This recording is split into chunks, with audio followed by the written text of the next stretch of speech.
Student Solution.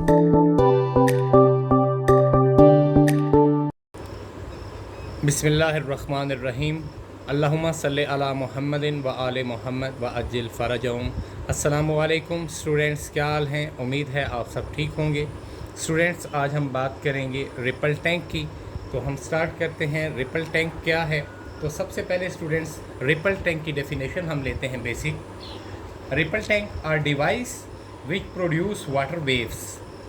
पहला function इसका क्या है रिपल टैंक का, कि इसके अंदर हम वाटर वेव्स को बनाते हैं and use to study the properties of waves. और फिर जो वेव्स, वाटर वेव्स इसके अंदर बनती हैं, हम उनको स्टडी करते हैं, उनकी प्रॉपर्टीज़ को स्टडी करते हैं।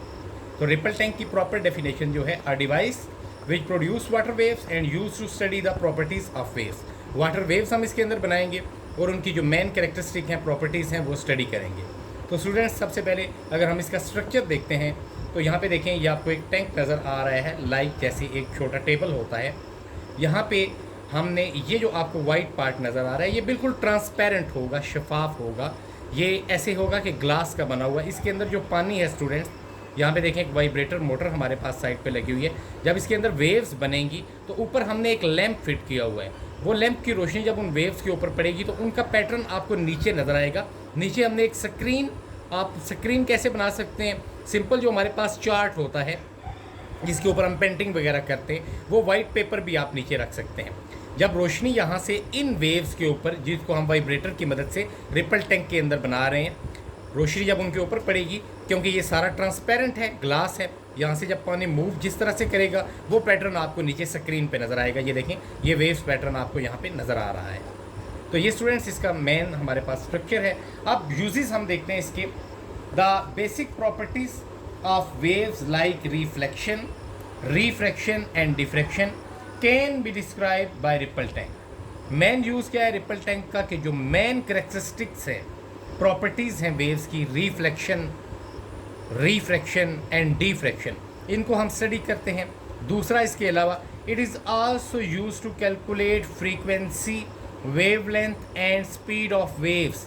इसके अलावा हम वेव्स की फ्रीक्वेंसी, वेवलेंथ और स्पीड जो वेव्स की है, उनको भी हम स्टडी कर सकते हैं by using ripple tank. Ripple tank के अंदर स्टूडेंट्स जब वेव्स बनेगी, ये वाइब्रेटर हमारे पास एक मोटर है, जब हम इसको चलाएंगे, यहाँ पे हमारे पास जो वेव्स बनेगी उसका पैटर्न यहाँ पे नीचे आपको स्क्रीन के ऊपर नज़र आ रहा है।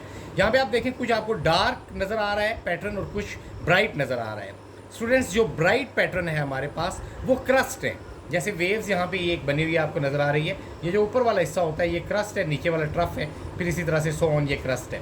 जब इसके अंदर वाइब्रेटर वेव्स बनाएगा तो समथिंग वेव्स किसी जगह से ऊपर आएंगी, ऐसे जब वेव्स बनेंगी इस तरह का पैटर्न होगा। तो जो क्रस्ट होगा हमारे पास, जब क्रस्ट के ऊपर ये लैंप की लाइट पड़ेगी तो उसका पैटर्न हमें स्क्रीन के ऊपर लाइट में नज़र आएगा, वो ब्राइट नज़र आएगा। लेकिन जो यहाँ पे वाइब्रेटर की मदद से वेव्स बन रही हैं, उनके ऊपर जब लाइट पड़ेगी तो जो हमारे पास ट्रफ हैं, जब ट्रफ एरिया के ऊपर लाइट पड़ेगी वो हमें नीचे स्क्रीन के ऊपर ब्लैक नज़र आएंगे।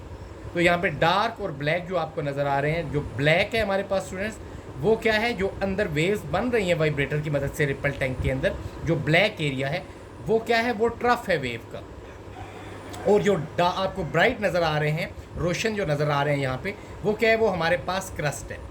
अब ये क्यों है इस तरह से? क्योंकि जब देखें लाइट पड़ेगी हमारे पास अपर पार्ट के ऊपर, क्रस्ट के ऊपर ना, वेव्स के क्रस्ट के ऊपर, तो वो as a convex lens act करेगा। वो कन्वेक्स लेंस एक्ट करेगा, जैसे कन्वर्जिंग हमारे पास होती है, और वो आपको नीचे की तरफ जो स्क्रीन के ऊपर पैटर्न बनेगा वो हमें ब्राइट नज़र आएगा। लेकिन जो ट्रफ होंगे हमारे पास, क्योंकि वो बीनीथ नीचे की तरफ होंगे, उनके ऊपर जब लाइट पड़ेगी तो वो as a concave lens act करेंगे। रोशनी उनके ऊपर जो पड़ेगी वो हमें ब्लैक नज़र आएंगे। अब यूजेस स्टूडेंट्स आपने देखे हैं, हमने प्रॉपर्टीज़ पढ़नी है रिफ्लेक्शन, रिफ्रैक्शन और डिफ्रैक्शन की।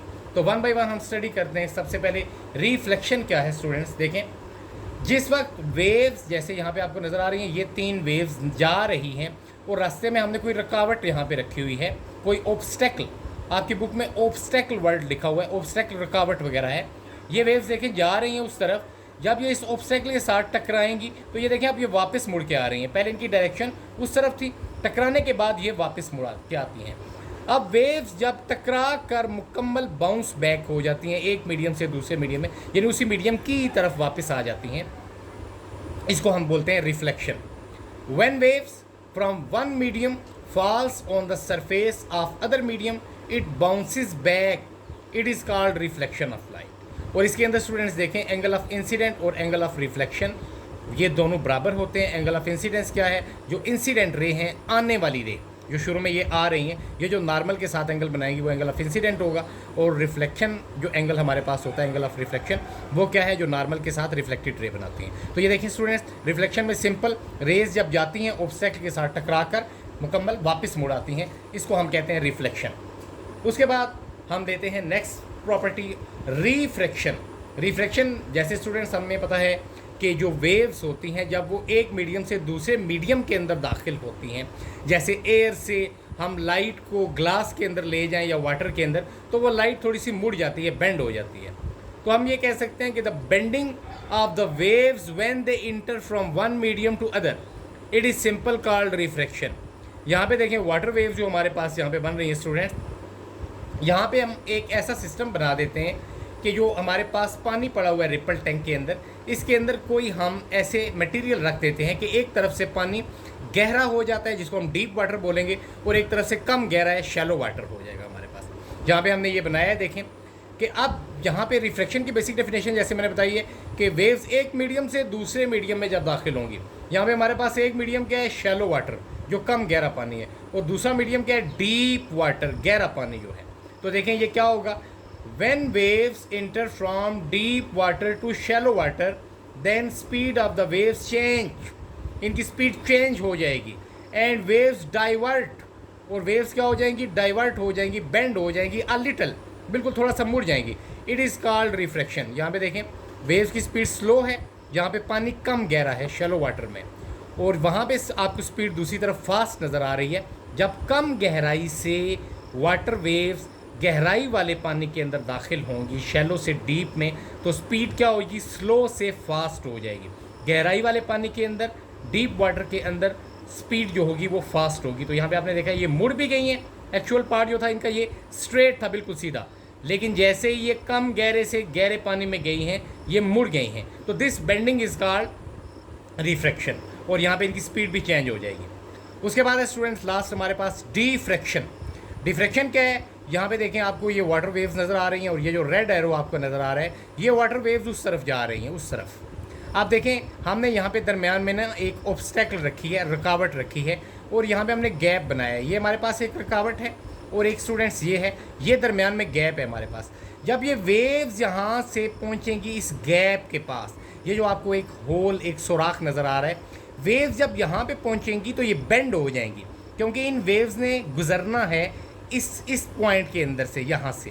तो देखें ये बेंड हो जाएंगी और फिर गुजरने के बाद दोबारा स्प्रेड हो जाएंगी। तो डिफ्रैक्शन सिंपल स्टूडेंट्स ये है कि the bending and spreading of waves at the corner of obstacle, it is called diffraction of water waves. जब वेव्स यहाँ पे पहुँचेंगी तो वो क्या हो जाएंगी? डिफ्रैक्ट होंगी, यानी पहले बेंड होंगी, फिर गुजरने के बाद इस पॉइंट के अंदर से दोबारा वो स्प्रेड होना हो जाएंगी। तो दिस बेंडिंग और spreading is called diffraction of waves. उम्मीद है स्टूडेंट्स रिपल टैंक का स्ट्रक्चर, इसके यूजेस, और जो हम basic properties of the waves like reflection, refraction and diffraction इसके अंदर स्टडी करते हैं, आपको समझ आया होगा। फिर भी अगर इसमें कोई बात रह गई है आप कमेंट बॉक्स में ज़रूर डिस्कस करें। तो नेक्स्ट वीडियो में इंशाल्लाह हम मज़ीद बात करेंगे इसी से रिलेटेड जो टर्म्स हैं हमारे पास वेव्स के अंदर। और तब तक के लिए अल्लाह हाफिज़। Thanks for watching. Thanks for watching.